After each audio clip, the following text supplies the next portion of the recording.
Good morning. सकाळी मस्तपैकी ऑफिसला पोहोचली आणि गरमागरम अशी कॉफी पिली, कारण की मला भरपूर थंडी वाजत होती. मग त्यानंतर मग लंच ब्रेकमध्ये लंच केला आणि मग डेझर्टमध्ये आम्हाला खायचं होतं काहीतरी गोड. मग आम्ही गेलो आणि मग काय खायचं ह्यातच अर्धा वेळ गेला. मग नंतर मी मागवली होती पेस्ट्री आणि माझ्या फ्रेंडनी मागवली होती रबडी गुलाबजाम.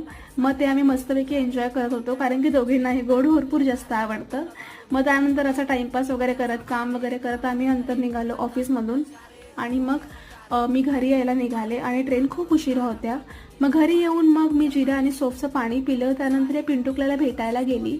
मग त्याला भेटून झाल्यानंतर मी गेली बाजारामध्ये आणि आज बाजारात जाऊन मला इतका उशीर झाला की मला जिमला जायला भेटलंच नाही. मग त्यानंतर घरी आले आणि हा मी सगळा बाजार केला होता, कारण की उद्या आहे हरतालिका, त्यासाठी. मग घरून मस्त जेवण वगैरे करून कोलाजन घेतलं. मग नंतर मेहंदी वगैरे काढून घेतली आणि मग आपला आजचा व्लॉग इथेच संपतो. भेटूया उद्याच्या व्लॉगमध्ये. Bye bye.